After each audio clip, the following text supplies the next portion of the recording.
of the Trippy Travel and Tours, Skin Fairy Beauty Lounge, Shutter Studio, Aliguaz Dance Troupe, MJR Flower Shop, Glamoroso Events by Glamoroso, Globe Telecom Company, Land Bank of the Philippines, SM City Urdaneta Central, Magic Group of Companies, Adesa Corporation, Prestige Corporation, our Creative Director, Teacher Crisanto Tomildan, our Technical Directors, Mr. Warren D. Novio, and Richard Myrick Areliaga, our Director, Jebby Oralio, our Managing Director, Alan Serafica, our Production Head, Jackie J. Paraino, and the Urdaneta City University, headed by attorney Dar A. Diga. And of course, we'd also like to extend our sincerest gratitude to Urdaneta City University College of Information and Technology, as they are our official tabulators for this evening's competition. Maraming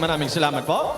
And can I just commend once again Glamoroso Events by Ma'am Joanna Lawrence. Maraming salamat for a very prestigious stage. That is right. Alam mo sa aming mga transgender, it's a culture na parati kaming join ng beauty contest, and it's a very, very big privilege to be stepping in an event na ganito kaganda with a LED board, with trusses, and so we thank you so much to Glamorosa, our Glamoroso Events by Glamoroso, for this very beautiful staging of Miss Transdyosa Urdaneta. And so, andito na ang inihintay palakpakan, ladies. Ayan, we have 1,000 pesos in cash to be given away by one of our major sponsors. We have Ma'am Mylene. Yes, Ma'am Mylene Cass of Trippy Tix Travel and Tours. Maraming salamat po sa maagang pamasko. Baka naman. Baka naman. Jollibee lang dyan. Char. And so with that being said, partner, our tabulators are now tallying this scores, because after this, from 28, we are going to cut it down to top 14. That's right, that quick actually. From 28, we'll be down to our top 14 semi-finalists, which we will meet mamayang konti lamang. And to remind you, it's just going to be top 13 na lang na i-announce natin, because we have candidate number 26 advancing to the cut of the competition. Alrighty, so we now have a few more minor awards to give out in this part of our event. And we start off with the Darling of the Crowd Award.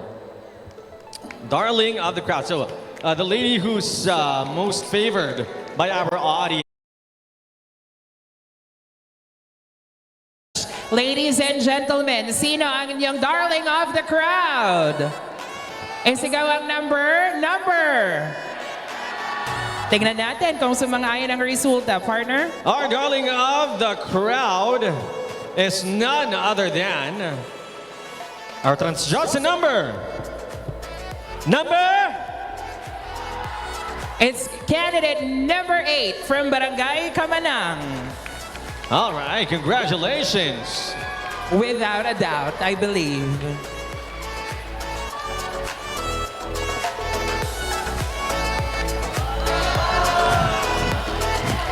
Ulit, isa pa. 1, 2, 3, go. Oh. And to present the award, may we have Mr. Woody Andres and Ms. Ivelu Bourbon to please present our darling of the crowd.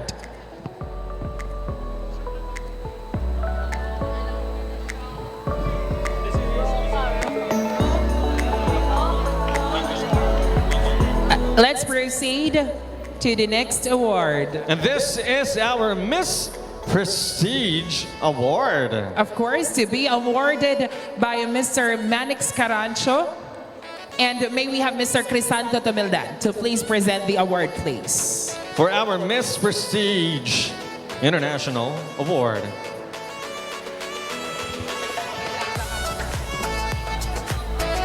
Sino nga naman kaya ang ating mapipiling Miss Prestige?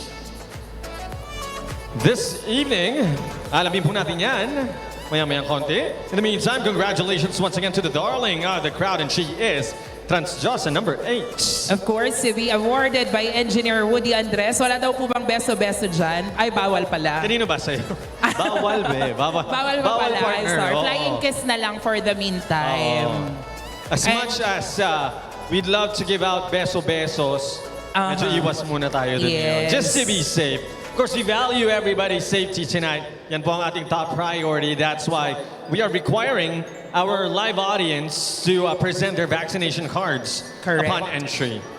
All right, so next up, partner, we have our Miss Prestige International Award. And this goes to transdyosa number. Number 15, you are our Miss Prestige International. Okay, pakilabas na naman po ulit ang wet wipes at tissue. Char. Tunay na malinis, makinis is candidate number 15, rightful to represent the brand of Prestige International. That is correct.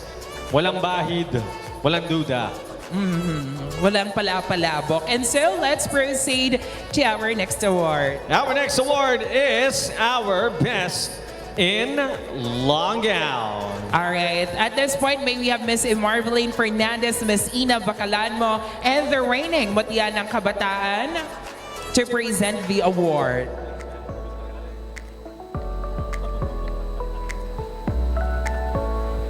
Alrighty.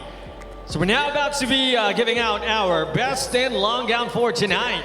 And you've seen all of our candidates this evening showcase their evening gown. And of course, let's give appreciation to their designers. Palakpakan naman po natin ang mga designers for tonight. You know what, partner? One gown, either simple or yung talagang fully beaded, requires so much time, effort, and resources. That is correct. Napaka-intricate ng mga Correct. detalye ng kanilang mga suot ngayong gabing ito. And of course, it took effort para mabuo ang mga masterpieces niyan. I should say all of them look queenly with their designer gowns. That's And right. so, Everybody's glamorous tonight.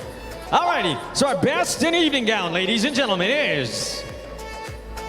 ayan, tignan muna natin yung mga presenters natin and their long gown. Wow. Of course, our very beautiful Miss Ina Bacalanmo, our very beautiful as well, binibining Urdaneta Marveline Fernandez, and the reigning Mutya ng Kabataan, ang nagwagi at nagtagumpay kagabi, Miss sa Barangay Santo Domingo. Let's give them a warm round of applause. And our Best in long gown, mga kaibigan, is none other than...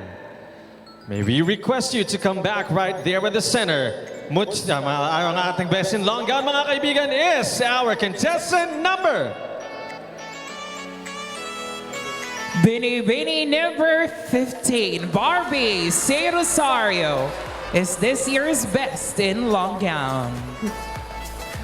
Congratulations once again. I actually already gave it out. Bumalik siya sa gitna.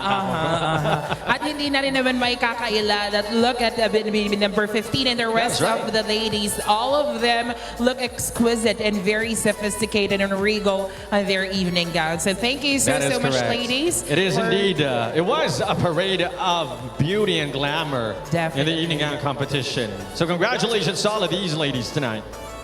And so with that being said, partner, we have now come into the portion of this competition. You know, sa kompetisyon, may mananalo at may matatalo. That is right. But of course, just a gentle reminder as well to all of the ladies that they do not get disheartened after the competition. Correct. Dahil sabi nga, ang buhay ay bilog. Iikot at iikot yan. Baka hindi mo lang gabi for tonight. Exactly. Minsan araw mo, minsan hindi. Correct, correct. Minsan mahal ka, minsan hindi. Char! All Parang may right. pinanghugot ang kape. Saan galing yun? All right. And we'll now be presenting our top 14 for tonight. All right. Okay, so can we get I think we can go ahead and prepare a microphone. All right. So here's how it's gonna go, ladies. We will call out your names one by one, and once you hear, or your number, I should say, one by one. Once you hear your number, we need you to come forward and give us your opening statement, as our judges will then be giving out scores to them at once. And mind you, ladies, that after this open speech competition, there will just be a last look, after which we will be trimming it down to top 5. That All way. right? And a piece of advice that I can give, ang sinasabi ko parati sa sarili ko, ako ang pinakamaganda. That's and right. you need to believe in yourself, you need to exude the confidence, and you will win. All right? All right, and so with that, let's add more pressure, salt and pepper as well. This will just be for 45 seconds. Reminder to the ladies, you may express yourself in either English, Tagalog. I believe Ilocano is as well accepted as much as our judges can understand it, but English or Tagalog as much as possible. Then All again, you right? only have 45 seconds for your opening statement. And we begin. Starting with, and this is in no particular order. We start off with, that's just a number 15. Barbie C. Rosario.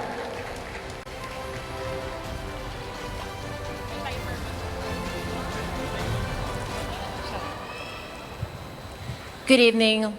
We are so focused with the pandemic that we tend to forget other social issues, just like sexual abuse. I myself, on 2019, was a victim of this. And up until now, I am still coping.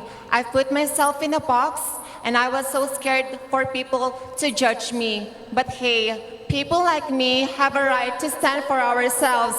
After all, even if we are part of the rainbow community, we still have rights. So I am here to promote equality, inclusivity, and equity, not just for the LGBT community, but for all genders. Thank you.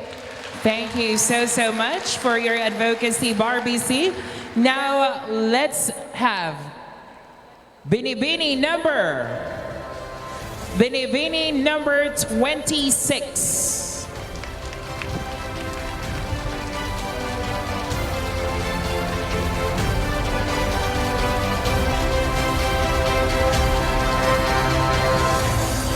Hello, good evening. Being a transgender woman in this society, I experience a lot of criticism from other people. And I use that as motivation to keep me more stronger, brave, confident, and be a better person. I'm here to use my negative experience in my past as my platform to build confidence and empower LGBTQI members, especially to the trans community who always experience negativity in their lives. So let's stop this stigma. Let's create wonderful life. Let the bad vibes turn to good vibes, and let the peace comes to our heart. Thank you. Very well said. Thank you so much, candidate number 26. As we move forward, may we have Transdyosa number 24.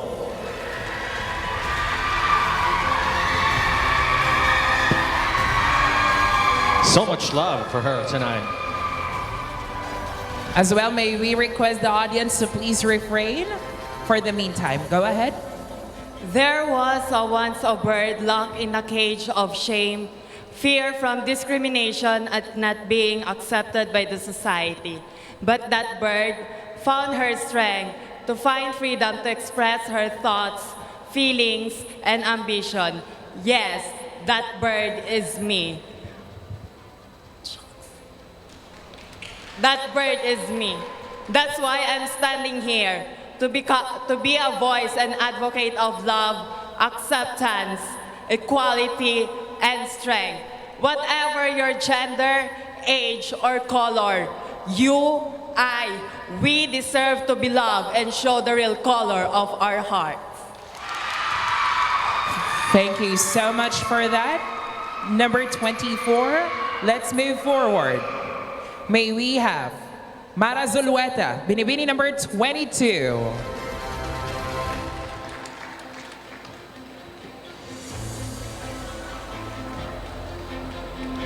I think pandemic really made people more aware about the importance of food security.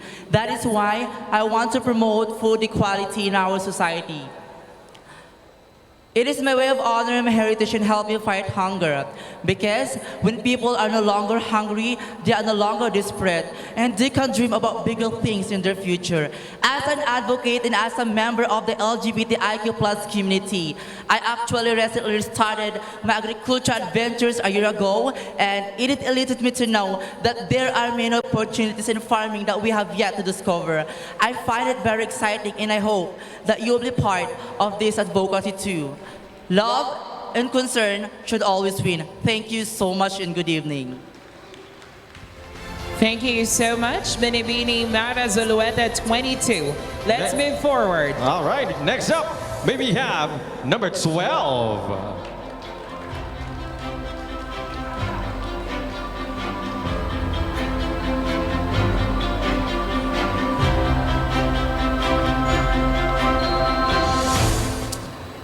During this period of pandemic, it has taught us so many lessons. But mind you, ladies and gentlemen, many sectors of this society has been overlooked, especially those makeup artists, event organizers, contesteras, and hosts of different contests and different programs that is happening in our society. It is not just only men, women that are affected by this COVID pandemic. We, the members of LGBT, has been drastically experiencing a different kind of suffering and struggles. But it doesn't mean that we should stop dreaming. Stop dreaming means failing. And as a member of the LGBT society, I always believe that nothing is impossible. If you have the perseverance to succeed, then definitely there is always food on the table. Thank you. Thank you so much. Again, that was our candidate number 12. As we move forward, may we have Dane Baragosa, Binibini number 6. And again, a gentle reminder to all candidates that you will only be scored at the first 45 seconds. Go ahead, please. It's been over a year now, but the world has been dealing with COVID-19 and its devastating ramifications. Some have lost loved ones, others their jobs. We all stuck at home during lockdown. For many of us, myself included, it is a massive impact in our mental health. I always consider myself as a happy and positive person, but in pandemic, I felt lonely, anxious, stressed, and depressed. So don't live down to expectation and sadness. Go outside and do whatever you want to do. As a social media influencer, I have always lifted up my faith in humanity and care for others. And this is what I will continue to stand for if I become your next Miss Transdyosa Urdaneta 2021. Thank you. Thank you so much. Very well said. All right, so we now move forward to another one of our top 14 semifinalists. Please step forward, number 5.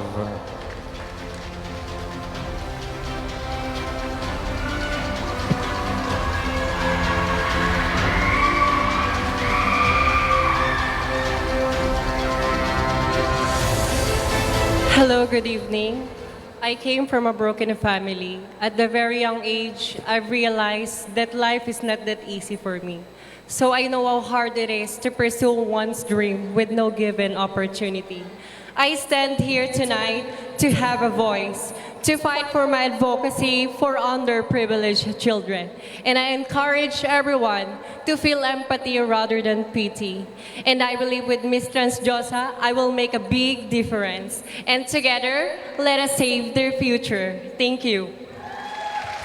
Thank you so much. Again, that was Transdyosa number 5. Very well said, Marga Louise. Now let's move forward. Let's have Trixie Chua, Pretty in Pink, Binibini 25.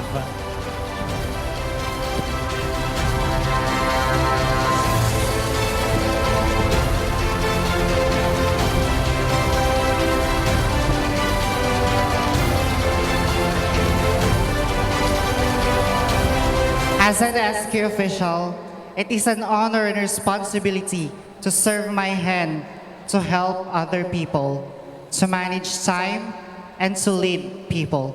Because if you help other people, a green light to those person who feels this franchise, and that green light moves forward, a new hope to a nation who's given up. And if that person makes it, a new doors are open to everyone. Because for me, the real definition of the word leader is all about action, not a position. Thank you. Very timely and relevant. Thank you so much, 25. Let's move forward. Next up, please step forward, number 17, Dexy.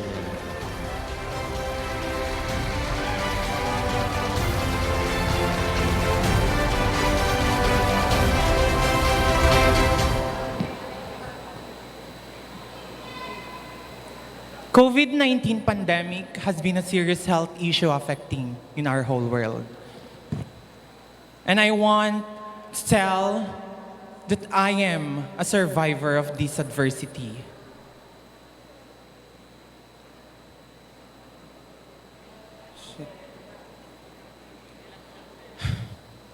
COVID-19 pandemic has been a serious health issue affecting the whole world. Depression, anxiety.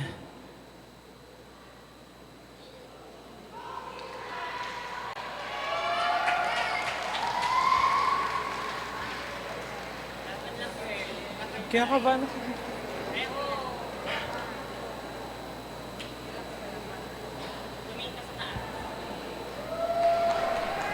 COVID-19 pandemic has been a serious health issue affecting the whole world.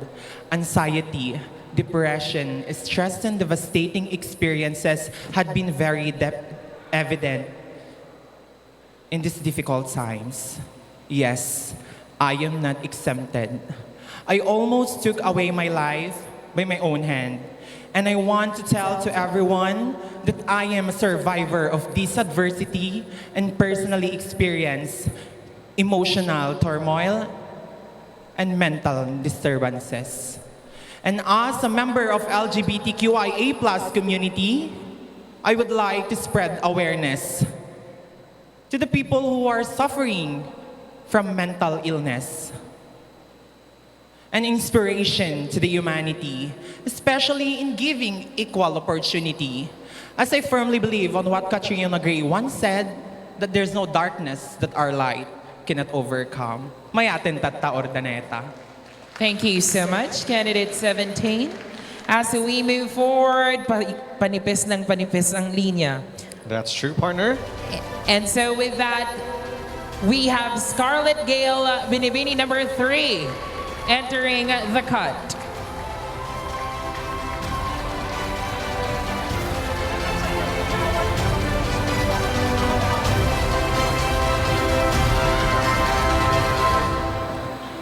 Beauty standards is one of the reasons why people have insecurities. People always compare themselves on someone who is beautiful outside, that they forget it is not all about that. We also have inner beauty. A kind heart is worth more than good looks. Outer beauty will fade as you age, and inner beauty will stay and will radiate through your actions on how you treat people with the goodness of your kind heart. Kindness is king and love leads the way. You should also learn how to love yourself. Remember, if you can't love yourself, how can you love somebody else? Because you cannot give what you don't have. And I thank you. Thank you so much, number 3. And so with that, we move forward. Another one of our candidates will move on to our top 14 semifinalists. Please step forward. Number 20, Jaja Ladines.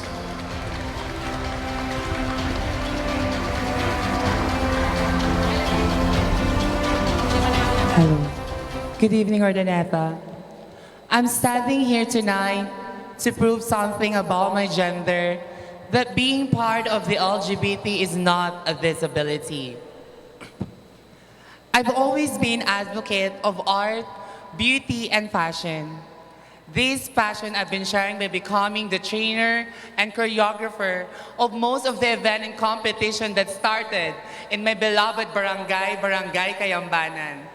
My alma mater, Kayamban Elementary School, Kayambanan National High School, made me known to the different places and given me many opportunities to explore and showcase my skill. Advocating my passion while serving my community makes my life complete and happy. And I'm living proof that gratitude is always give back. Salamat. Maraming salamat din. Next in line, mga kaibigan, we now have number 18, Erla Marie Santos.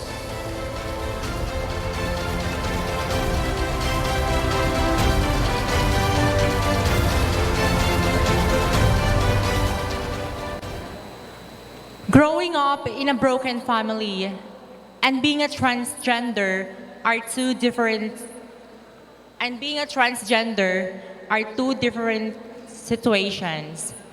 However, they may have one similarity.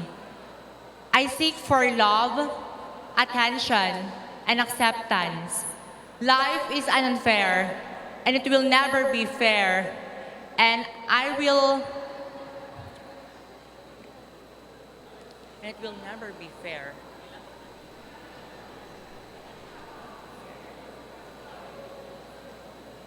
And it will never be fair. And it will never be fair. And I will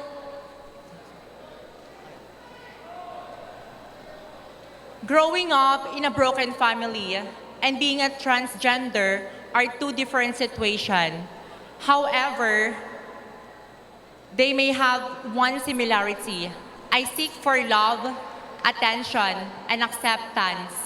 Life is unfair, and it will never be fair. And I will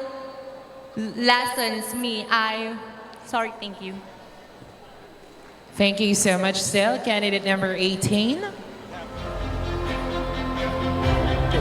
We only got 2 more slots left. Please take one. Number 21, Kim Alano.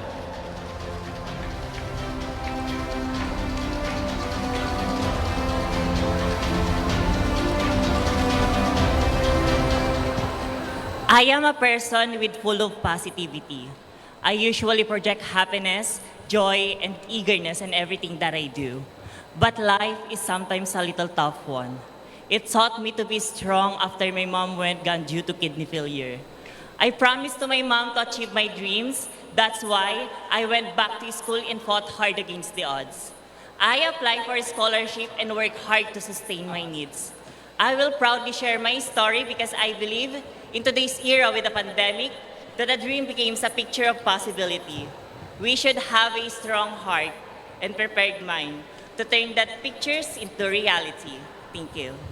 Thank you so much for that, Bini. As we move forward, before we call the person who will fill in the last spot, ladies and gentlemen, for the last time, let's give a warm round of applause. Palakpakan po natin ng masigabo ang ating mga kandidata for giving their best and for giving us a very spectacular show for tonight. That's correct. And we have one last slot for our semifinalists. Please take it away. And of course, ladies, sabi ko kanina may mananalo, may tatalo. I revert it, may mananalo. At ikaw yon for this spot. Diantec Antimano will be our 14th finalist, Binibini 27.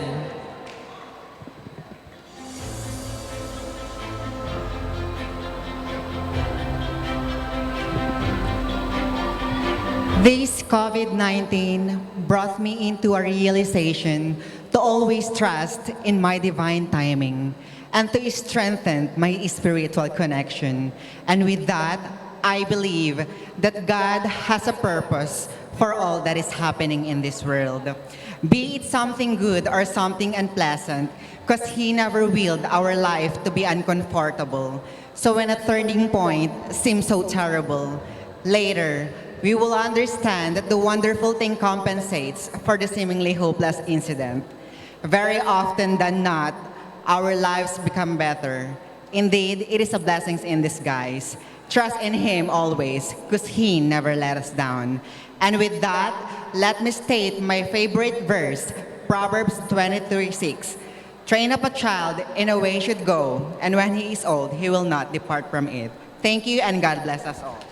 Thank you so much for that. Binibini 27 wrapping up our final 14. That is correct. Before we part ways with the remaining 14 candidates, we still have special awards. Yes, we have a few more special awards, special and minor awards to give out in this part of the competition. And to start off, we have our Miss TikTok. All right, so all of the candidates actually made a TikTok video that we posted, or they posted on on the page of Miss Transdyosa Urdaneta 2021. And we have our winner, and to be presented, of course, by, we have here our Bangus Queen of TikTok with over 4.3 million followers. Together, of course, with Sir Manny Carancho with over 6.6 million followers on TikTok. Ma'am Riri and Sir Manix, please, if you may join us. Celebrity studded pala tayo today. That's correct. We have TikTok famous people right over here joining us to present the award for our Miss TikTok. And she is